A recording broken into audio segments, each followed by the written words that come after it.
चलिए जी शुरू करते हैं आज का लेक्चर। और आज के लेक्चर में जो पहली न्यूज़ है वो है हमारी बहुत ही इम्पोर्टेंट, ये इससे बहुत क्वेश्चन बनेंगे एग्ज़ाम में। ये है मालाबार एक्सरसाइज से रिलेटेड। मालाबार एक्सरसाइज जो है ये सबसे पहले 1992 में भारत और अमेरिका, भारत और संयुक्त राज्य अमेरिका, भारत और यूएसए के बीच में शुरू हुई थी। और 2015 में जापान इसका सदस्य बना। ये भी बहुत ही इंपॉर्टेंट फैक्ट है कि जापान इसका सदस्य कब बना, तो ये बना था 2015 में। खास बात यह कि 2021 के लास्ट में ऑस्ट्रेलिया को भी इसका सदस्य बनाया गया। बहुत इंपॉर्टेंट है, ये पूछेंगे कि लास्ट में किसको इसका सदस्य बनाया गया अब, या 2021 में मालाबार एक्सरसाइज का सदस्य कौन बनाया गया, वो है ऑस्ट्रेलिया। इसके साथ मैं बता देता हूँ मालाबार जो नाम है केरल के तट के नाम पर इसका नाम मालाबार रखा गया है। और ये 3 फेज में यानी 3 चरणों में होने वाली एक्सरसाइज है। और इसको शुरू किया गया था चीन को हिंद महासागर में बैलेंस करने के लिए। ये कंट्री चाहती थी कि चीन को हिंद महासागर में कंट्रोल किया जाए, इसी करके ये एक्सरसाइज शुरू की गई थी। बहुत ही इंपॉर्टेंट है, तो इस चीज़ का आप ध्यान रखिएगा। अब चलते हैं इससे आगे। आगे की जो न्यूज़ है वो भी बहुत ज़्यादा इंपॉर्टेंट है इससे जुड़े हुए। मैं हिस्टोरिकल फैक्ट भी आपको बता दूंगा जिनसे कि ज़्यादा क्वेश्चन बनते हैं। यूपी में अभी क्या हुआ है कि यूपी में रेलवे स्टेशन है। यूपी में झांसी रेलवे स्टेशन का नाम बदलकर इसका नाम वीरांगना लक्ष्मीबाई रेलवे स्टेशन कर दिया गया। बहुत इंपॉर्टेंट फैक्ट है। साथ में रानी लक्ष्मीबाई से जुड़े हुए हम फैक्ट भी जान लेते हैं। इनका जो रियल नेम था वो मणिकर्णिका था, जिस पर भी मूवी भी बनी थी। तो ये बहुत इंपॉर्टेंट है कि रानी लक्ष्मीबाई का रियल नेम क्या था, तो मणिकर्णिका था। ये जो इनके पति थे उनका नाम गंगाधर राव था और इनके पुत्र का नाम दामोदर राव था। इन्होंने एक पुत्र गोद लिया था जिसका नाम आनंद राव था। इनका ये बेटा मर गया था जी, जो कि दामोदर राव था। इसके बाद इन्होंने आनंद राव को गोद लिया और उसका नाम भी दामोदर राव रख दिया गया। इसके साथ ही मैं बता दूं कि इन्होंने 1857 की क्रांति में पार्टिसिपेट किया था। और इसकी क्रांति होने का कारण ये था कि लॉर्ड डलहौजी ने डॉक्ट्रिन ऑफ लैप्स यानी कि विलय की नीति चलाई थी, जिसके कारण उसने उन राज्यों को अपने अधिकृत कर लिया था जिनका कोई बेटा नहीं था, और गोद लिए हुए बेटे को अंग्रेज मान्यता नहीं देते थे। इस करके उन्होंने इन ऐसे राज्यों को अपने अंडर ले लिया था। और उन्हीं के विरोध में एक कारण था, राजनीतिक कारण, उन्हीं के विरोध में 1857 की क्रांति में कई राज्यों ने भाग लिया था, उनमें से एक झांसी भी थी। और जब इसी झांसी ने भाग लिया था, तो जब झांसी की रानी की डेथ हो गई थी, तो वहाँ पे जो कैप्टन नील ह्यूरोज थे उन्होंने एक स्टेटमेंट दी थी कि जो यहाँ क्रांतिकारी लेडी लेटी हुई है वह क्रांतिकारियों में अकेली मर्द थी। बहुत इंपॉर्टेंट है, याद रखना। नील ह्यूरोज ने कहा था और यह स्टेटमेंट उन्होंने दी थी कि यहाँ जो लेडी लेटी हुई है वो क्रांतिकारियों में अकेली मर्द थी। सुभाष चंद्र बोस ने जो आईएनए इंडियन नेशनल आर्मी बनाई थी, उसकी फीमेल ब्रिगेड का नाम भी रानी झांसी ब्रिगेड रखा था इन्हीं के नाम पर। और जो ये विलय की नीति थी ना, लैप्स की नीति जिसको बोलते हैं, इसके अंडर जो पहला राज्य मिलाया गया वो सतारा था। और झांसी को इसमें 1853 में मिलाया गया। ये भी बहुत इंपॉर्टेंट है कि झांसी को कब मिलाया गया, 1853 में। अन्य नाम जो बदले गए अभी, जो हमारे सरकार के द्वारा, भारत की सरकार के द्वारा जो अन्य नाम बदले गए हैं, उनमें से इलाहाबाद का प्रयागराज कर दिया गया, गुड़गांव का गुरुग्राम कर दिया गया, और बहुत इंपॉर्टेंट है, ये मुद्दा बना था, अहमदाबाद का कर्णावती कर दिया गया। ये थी इससे जुड़ी हुई इंपॉर्टेंट खबरें। अब अगली न्यूज़ पे चलते हैं। सुप्रीम कोर्ट ने एक पेगासस वायरस है, ये पेगासस वायरस जो है ये आया है इजराइल का। ये क्या करता है कि जो व्यक्ति का पर्सनल डेटा चुराता है और उससे सिक्योरिटी को हनन होता है हमारे देश की, ये बड़े बड़े नेताओं, राजनेताओं का पर्सनल डेटा उठाकर उसे लीक करता है और पता लगाता है कि देश में क्या चल रहा है। तो इसी के खिलाफ में क्या हुआ है कि अभी हमारे देश में जो सुप्रीम कोर्ट है उसने कहा है कि ये पेगासस वायरस जो इजराइल से आया है ये राइट टू प्राइवेसी यानी व्यक्ति के प्राइवेसी का हनन कर रहा है। और मौलिक अधिकारों के पार्ट 3 में आर्टिकल 21 में राइट टू प्राइवेसी को डाला गया कि अगर आपके प्राइवेसी का हनन होता है तो आप डायरेक्ट सुप्रीम कोर्ट जा सकते हैं और सुप्रीम कोर्ट आपकी प्राइवेसी की रक्षा करेगा। और ये जो आया था बहुत ही इंपॉर्टेंट है, के एस पुत्तुस्वामी केस से ये राइट टू प्राइवेसी हर भारतीय को मिली थी और इसे आर्टिकल 21 में डाल दिया गया था। सुप्रीम कोर्ट ने अभी कहा है अगर किसी की प्राइवेसी का हनन पेगासस वायरस के कारण हो रहा है तो डायरेक्ट सुप्रीम कोर्ट आएगा, उसकी प्राइवेसी की रक्षा की जाएगी। ये थी न्यूज़। अब चलते हैं जी अगली न्यूज़ पे। आज की जो अगली न्यूज़ है वो है सुप्रीम कोर्ट ने ईडब्ल्यूएस के कोटे की सीमा 8 लाख पर रिव्यू करने का डिसीजन दिया सरकार ने को। सुप्रीम कोर्ट ने कहा है कि जो आपने ईडब्ल्यूएस का कोटा, इसकी 8 लाख सीमा आपने किस बेस पे की। अब क्या है कि जैसे बिहार जैसे राज्य में 8 लाख रुपए बहुत बड़ी रकम है, और गोवा जैसे राज्य में 8 लाख रुपए बहुत छोटी रकम है। तो इसके देखते हुए आप हर जगह पे ये कैसे अप्लाई कर सकते हैं कि 8 लाख की सीमा सही है। गवर्नमेंट ने कहा है कि इस पर रिव्यू किया जाए, सॉरी सुप्रीम कोर्ट ने कहा है कि गवर्नमेंट के इस डिसीजन पे, सरकार के इस डिसीजन पे उसको रिव्यू करना चाहिए। गवर्नमेंट ने कहा है कि यह एकदम सही है, यह सबसे बेसिक और अच्छी इनकम है क्रीमी लेयर बनाने के लिए। लेकिन सुप्रीम कोर्ट ने कहा है दोबारा से इस पर रिव्यू किया जाए, वरना हम कॉन्स्टिट्यूशनल बेंच बैठाएंगे जिसमें कम से कम 5 सदस्य होंगे, और हमारी तरफ से इस पर रिव्यू किया जाएगा। अभी ये बहुत मुद्दा चल रहा है, तो इससे रिलेटेड आपको वो फैक्ट बता देता हूँ जिन पे क्वेश्चन बन सकते हैं। 2019 में क्या हुआ था कि ये अमेंडमेंट एक्ट आया था 103। इसी अमेंडमेंट एक्ट के द्वारा ये किया गया था, ईडब्ल्यूएस का कोटा दिया गया था जो सामान्य कैटेगरी को। और जो ये ईडब्ल्यूएस का कोटा दिया गया था सामान्य जाति के आदमी को, इसमें 8 लाख की सीमा तय की गई है, जो कि इनकम सीमा है, यानी कि आय सीमा जिसकी 8 लाख से कम होगी उसी को ये कोटा मिलेगा, और जिसकी 8 लाख से ज़्यादा है उसको ईडब्ल्यूएस का कोटा सामान्य जाति में नहीं मिलेगा। ये बहुत इंपॉर्टेंट फैक्ट है जिसको क्रीमी लेयर बोलते हैं, यानी आय की सीमा को क्रीमी लेयर बोलते हैं। ये 8 लाख तय की गई है सामान्य जाति को ईडब्ल्यूएस का कोटा देने के लिए, और ईडब्ल्यूएस का कोटा 10% के भारतीयों को मिला, 10% के सामान्य जाति के भारतीयों को मिलेगा। और ये मैं बता देता हूँ, ये जो अमेंडमेंट आया था 103वें अमेंडमेंट एक्ट के द्वारा आया था। अब चलते हैं जी आपकी अगली न्यूज़ पे। ये बहुत इंपॉर्टेंट न्यूज़ है, बहुत चर्चा में आजकल। PMVVY योजना, प्रधानमंत्री मातृत्व वंदना योजना, इसलिए क्यों चर्चा में है क्योंकि ये 40% तो असफल रही है और 60% सफल रही है। ये मान के चलो ये 50% के करीब असफल हो गई है। इसलिए बहुत से जो NGO वो कह रहे हैं जब ये सफल ही नहीं योजना हो रही है, इसके पैसे ही लोगों तक नहीं पहुंच रहे हैं, तो आप इसको क्यों चला रहे हो, किस बेस पे चला रहे हो। अब पहले जान लेते हैं इससे जुड़े हुए कुछ इंपॉर्टेंट फैक्ट। इस जो योजना का वो स्लोगन है, ये बहुत बार पूछा गया है, मातृशक्ति राष्ट्र शक्ति, यानी मातृशक्ति ही राष्ट्र शक्ति है।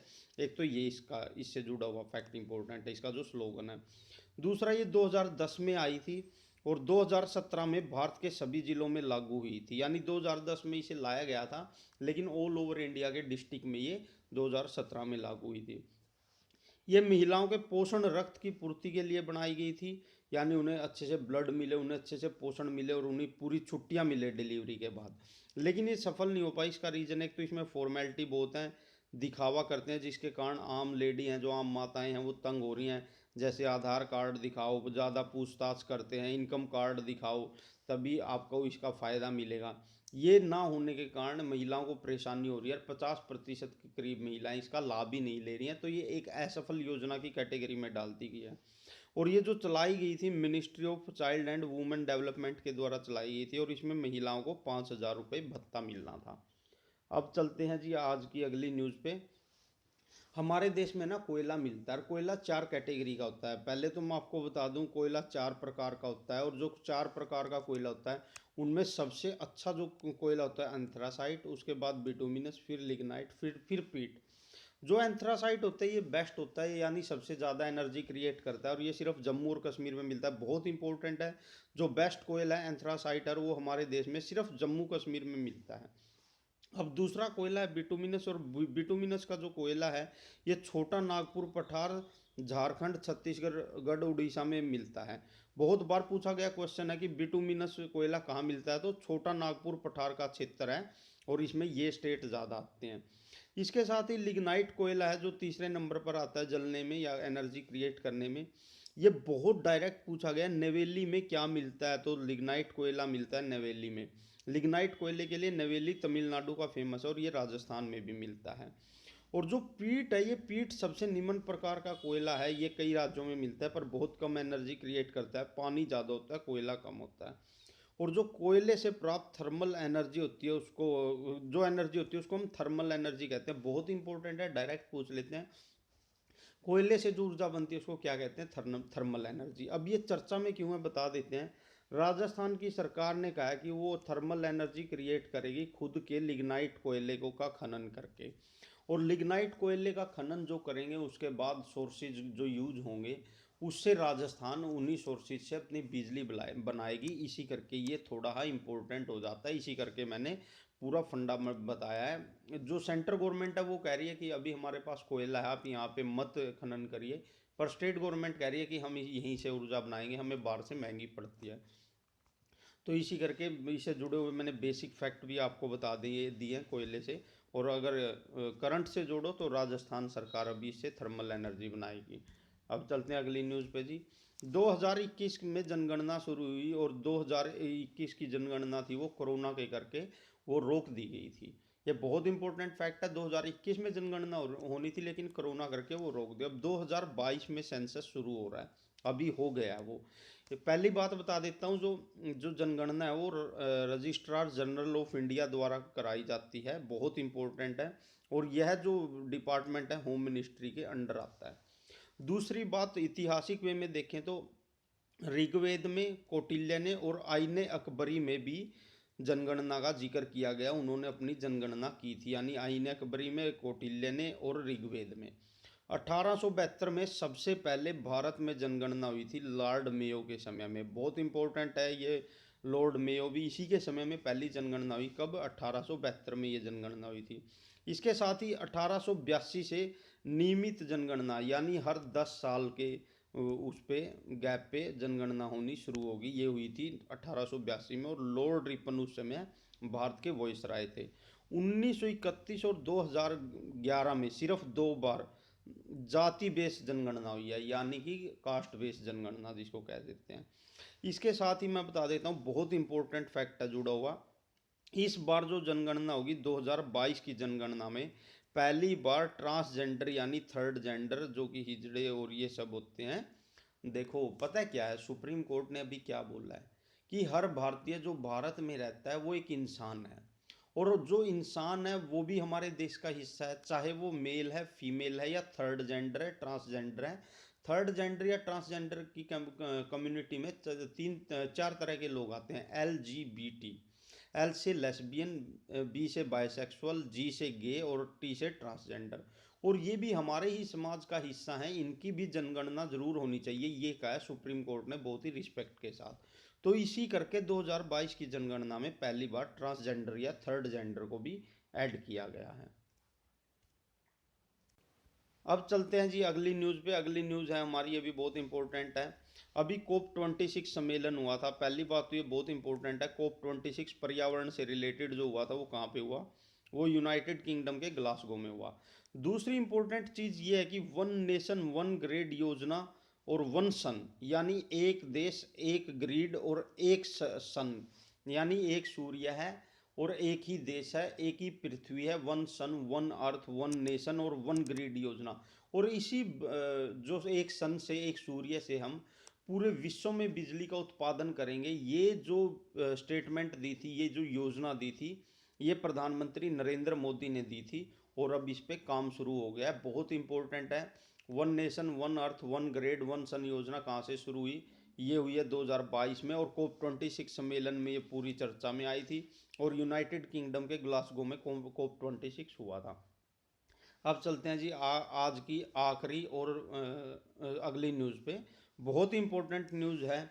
पता है क्या हुआ? अभी दिल्ली और मुंबई पुलिस ने ऐसी ऐप को है ना कैप्चर करना या पकड़ना शुरू कर दिया, उन पर नज़रें रखनी शुरू कर दी दिल्ली और मुंबई पुलिस ने, जिसमें कि महिलाओं को बेचा और ख़रीदा जाता है। देखो ये पता है ना, ये मुद्दा बहुत ही गंभीर है। मतलब इंसानों को बेचा और ख़रीदा जा रहा है, उन पे एक्शन लेना शुरू कर दिया दिल्ली और मुंबई पुलिस ने। और ख़ासकर जो मुस्लिम कम्युनिटी की महिलाएं हैं उनकी खरीद फरोख्त हो रही है, इसको रोकने के लिए दिल्ली और मुंबई पुलिस ने ऑपरेशन जारी शुरू कर दिया है। बहुत ही बड़े लेवल पर धरपकड़ हो रही है इन लोगों की।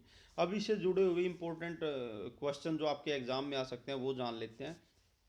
आर्टिकल जो 23 है ना, उसमें ह्यूमन ट्रैफिकिंग को और फोर्स लेबर को बैन किया गया। अगर किसी के साथ हमारे देश में फोर्स लेबर होती है, ज़बरदस्ती काम करवाया जाता है, या ह्यूमन ट्रैफिकिंग, यही होती है ह्यूमन ट्रैफिकिंग, आदमी को, बच्चों को, औरतों को बेचना।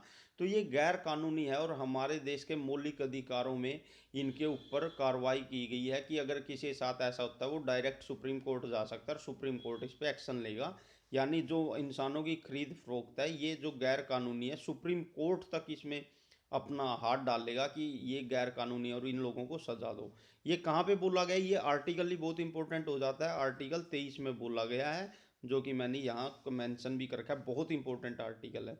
दूसरा ये है कि इसी आर्टिकल के तहत और क्या क्या बैन किया गया है, जो कई बार जिस पे क्वेश्चन बने हुए हैं और आगे भी आने की उम्मीद है। इसके तहत वेश्यावृत्ति को भी यानी प्रोस्टिट्यूशन को भी गैर कानूनी घोषित किया गया है। बंधुआ मजदूरी यानी कि फोर्स लेबर, बंधुआ मजदूरी जो पहले जमींदार करवाते थे फ्री में गांव के लेबर से, इसको भी जो इसको गैर कानूनी घोषित किया गया और इस पे दंड या सजा का प्रावधान है।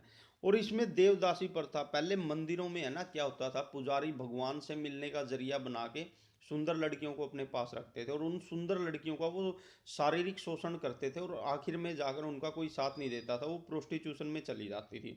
इस प्रथा को कहते थे देवदासी प्रथा और ये साउथ के मंदिरों में ज़्यादा थी। इसको भी कानूनी रूप से बैन किया गया और इसमें भी सजा का प्रावधान है। और जो ज़बरदस्ती किसी पर भीख मंगवाते हैं, जैसे आप दिल्ली मुंबई में देखते होंगे लोगों से भीख मंगवाई जाती है, पूरा एक रैकेट होता है, पूरा स्कैंडल होता है। तो ये भीख मांगने पर भी प्रतिबंध है आर्टिकल 23 में। इसके साथ अगर कोई ऐसा करता है, कोई किसी के साथ ज़बरदस्ती इन मामलों में करता है तो यह एक कानूनी अपराध है और उसको सज़ा दी जाएगी। ये सुप्रीम कोर्ट बोलता है फंडामेंटल राइट आर्टिकल 23 में। और कोई भी आदमी इनके खिलाफ डायरेक्ट सुप्रीम कोर्ट जा सकता है। ये था इससे जुड़ा हुआ पूरा मुद्दा। एक फैक्ट और क्लियर कर देते हैं। एक बात यह है कि आर्टिकल 23 में अब जो सुप्रीम कोर्ट है उसने अपनी तरफ से एक प्रावधान डाला है कि कोई भी आदमी जो कि हमारे देश का एक नागरिक है, अगर देश पर कोई संकट आ जाता है तो सेना में जाना कंपल्सन हो जाता है। यानी हर आदमी को सेना में जाना पड़ सकता है। देश पर ऐसा संकट आ जाए या कोई युद्ध छिड़ जाए, इस स्थिति में हर आदमी को देश की सेना में भेजा जा सकता है। ये भी आर्टिकल 23 में है। डायरेक्ट पूछ लेंगे कि हर भारतीय को सेना में कंपल्सन जाने का किस आर्टिकल के तहत है, तो वो है आर्टिकल 23 में। अगर एक्स्ट्रा ऑर्डिनरी यानी कि अतिरिक्त सिचुएशन बन जाती है युद्ध की या किसी तरह की, तो उस समय ऐसा किया जा सकता है। तो ये था जी आज का डिस्कशन। उम्मीद करता हूँ आपको पसंद आया होगा। और आपको बता देता हूँ कल का लेक्चर नहीं आया क्योंकि मैं बहुत ज़्यादा बीमार था, मुझे बुखार हो रखा था। लेकिन ये जो कल का लेक्चर है, जो मैं इसको आज के दिन में के लेक्चर में मैंने आधा एडजस्ट कर दिया है और बचा हुआ जो लेक्चर है वो कल आने वाले कल के लेक्चर में इसको एडजस्ट कर दूंगा। आप बिल्कुल टेंशन मत लीजिए, जो भी कल की न्यूज़ थी वो भी 2 दिन में मैं कंप्लीट करवा दूंगा इनके साथ में ऐड करके। ठीक है। उम्मीद करता हूँ आपको लेक्चर पसंद आया होगा। मेरे चैनल को लाइक शेयर और सब्सक्राइब कर दीजिए। जय हिंद, जय भारत।